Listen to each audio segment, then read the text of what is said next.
Mis amados hermanos, que Dios les bendiga. Nuevamente estamos aquí para meditar en la palabra de Dios y esta vez en el capítulo 3 de la carta de los Filipenses, esperando en Dios que estén dispuestos a recibir la palabra del Señor, no solo para aumentar su conocimiento, sino para ponerla en práctica, para vivir, para que sea parte de nuestra vida.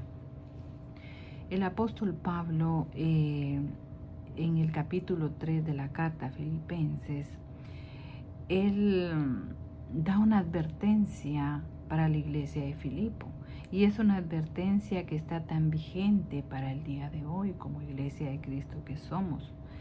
El apóstol Pablo aconseja a la iglesia, a cada uno, ¿verdad? Que no importa las circunstancias, no importa lo que estemos viviendo, la actitud que debemos tener como creyentes en Cristo es muy importante porque somos testimonios. Recuérdense que somos sal, que somos luz para aquellos que aún están en tinieblas.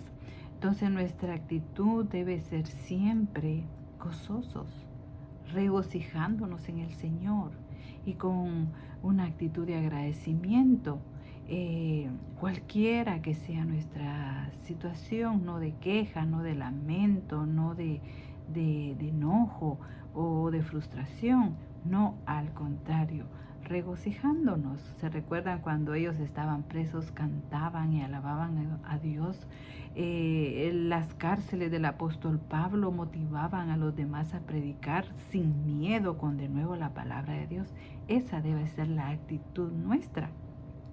Estamos oyendo quizá de cosas que nos de alguna manera angustian el corazón. Nosotros tenemos que regocijarnos en el Señor, porque el Señor sabe de qué tenemos necesidad y Él es poderoso para guardarnos y sacarnos adelante en medio de la adversidad. Y en el verso 1 del capítulo 3, el apóstol Pablo dice a la iglesia que para él no le es molesto escribirle las mismas cosas. Dice, cuantas veces sea necesario, porque para el creyente es más seguro. Entre más nos repiten algo, más se va quedando grabado en nuestro corazón, porque muchas veces, mi amado hermano, escuchamos y quizá esa palabra nos impacta, pero con el tiempo se olvida. Y el apóstol Pablo, es importante estarles recordando y estarles instruyendo y hablando de las cosas que son necesarias para su edificación constantemente. Y en el verso 2 vemos la advertencia que deja escrita el apóstol Pablo para la iglesia. Y esta advertencia es que tenemos que tener mucho cuidado, oigan bien, mucho cuidado de tres grupos de opositores del Evangelio de Cristo, que son los perros, así los llama él, amadores de la carne. Los malos obreros son los que actúan con falsedad por tal de engañar y ahí sí que parar el crecimiento de la iglesia. Y de la circuncisión, otras versiones dicen de los mutiladores del cuerpo, los religiosos, los judaizantes. De esos tres grupos tenemos que tener cuidado. Y miren, mis amados hermanos, cuidado porque están dentro de nosotros, dentro de las congregaciones. Por eso hay que tener cuidado.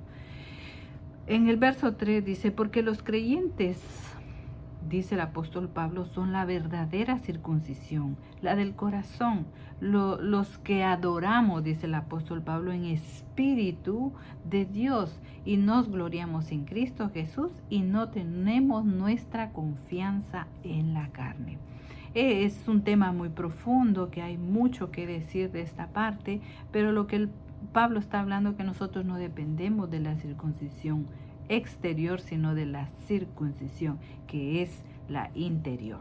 Colosenses 2, capítulo 2, verso 11 y 12 dice, en él también fuisteis circuncidados con una circuncisión no hecha de manos, no hecha por hombres, al quitar el cuerpo de carne mediante la circuncisión de Cristo.